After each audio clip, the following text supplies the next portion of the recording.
Hey everybody, Zach Wilson, Hood County Chess Club here, and today we're beginning our series on Endgame Basics, the fundamentals of the endgame and how to win. And as chess masters often say, the end is a good place to start. I love that adage. So that's what we're going to do. We're going to start at the end of the game because in a lot of beginner and intermediate play, one side will end up getting a pawn ahead in material, and after a lot of trades and exchanges will end up in the position that you see here on the screen, where black has a king all by itself and white has its king but also that one pawn. So in this example, it is white's turn to move, and what we're going to be discussing is a concept called opposition. And so the side who claims the opposition is forcing their opponent to give ground or make way, because each side takes turn making moves. So as you can see here, the kings are faced off straight across from one another. Let's go ahead and draw a line there. You can see that they are right there like that. And so with white to move, if white was to move to the side, then black could stay in front and white wouldn't be able to make any ground.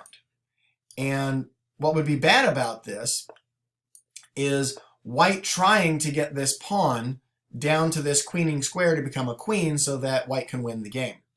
Now, because white has the move here and this pawn could simply step forward, now on black's turn, black is forced to give ground. So no matter which side black moves to, white can simply move diagonally forward and gain ground. And what that looks like is very simple. We can see here these squares are unavailable to the black king because the white king is attacking or defending these three squares, so the black king cannot enter. And then the pawn, of course, is attacking this square here. So black has nowhere to go. Now, in order to try to keep the pawn from making the queening square, black is going to step in front of the pawn. So as you can see, he's on the same file, in this case the D file, as the pawn, and wants to stay in front because it's very important that he defends this square where the pawn would become a queen. So white simply seizes the opposition by getting right in front instead of diagonally across. Now black can choose either side to go to, and white again simply goes diagonally forward, seizing the opposition. And again, we can see that these squares are all covered by these king and pawn. Now, if black's king was to step forward, well, then the pawn could step forward and would now be covering that square. So again, black cannot gain ground. So black simply steps in front of the pawn. White claims the opposition. So where is black to go? If black goes to the side, white simply moves the pawn. Black tries to stay in front, white simply moves the pawn, and black again is forced to give ground. And it doesn't matter which side black goes to, the white king is simply going to claim what I call defense of the queening square. So this square is very, very important because it defends where the pawn is going to become a queen, and it provides a bridge, a safe passage for this pawn. So even if the king tries, the king gets checked and cannot take it because of white's king support. Doesn't matter where the black king goes because the white pawn becomes a queen. And from here, hopefully you know how to win the game, but we will also do another video on how to win versus a draw or stalemate with a queen and king. So let's move to what happens if black tries to get a draw. So I apologize, the internet seems to be moving slow and it's not going to the next screen. So we'll give it just a moment for that to load.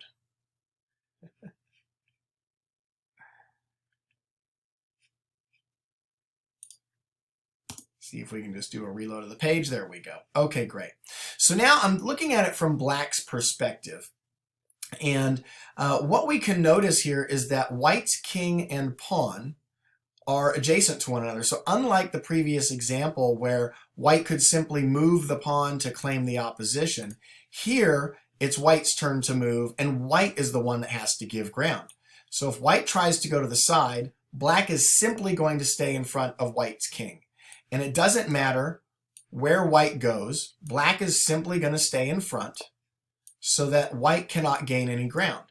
So what this forces is if white moves to the side and black stays in front, white eventually has to try moving the pawn. And this looks very different than the previous example with white's king to the side. So black just stays in front of the pawn. Well, what's white to do? If white tries stepping back, black just stays in front. And if white tries coming to the side, no problem. Black simply stays in front of the pawn. White tries to get back in front. Black steps in front of the king, again resisting. So what is white to do? Only thing white can do is push that pawn. So once he pushes the pawn and the king is in check, the king simply steps in front of the pawn. White has nowhere to go. Black stays in front of the pawn.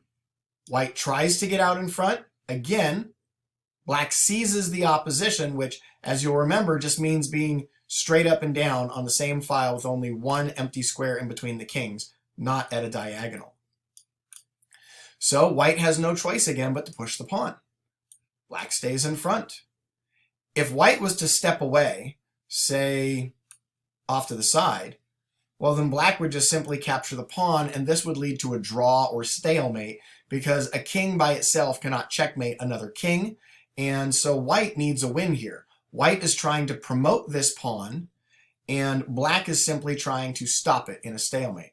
So white has no choice but to stay behind. Black stays in front of the pawn, keeping it out of this square because that's where it's going to queen. So white tries to get in front. Again, black seizes the opposition, forcing white to give ground. Pawn comes forward. Again, black steps in front. And now, when the white king steps here, it's the end of the game. This is a draw. The reason it's a draw is that white's pawn is attacking the squares to the side of the king. White's king is attacking these three squares here. Black's king is not under attack. However, it is black's turn to move, and where can he go? He cannot go here for the pawn, or the king, king, king, or the pawn. He has been stalemated, which means he's not in check, but he also cannot move, and therefore the game ends in a draw. So for those of you who don't know scoring in chess, if you win, you get a full point.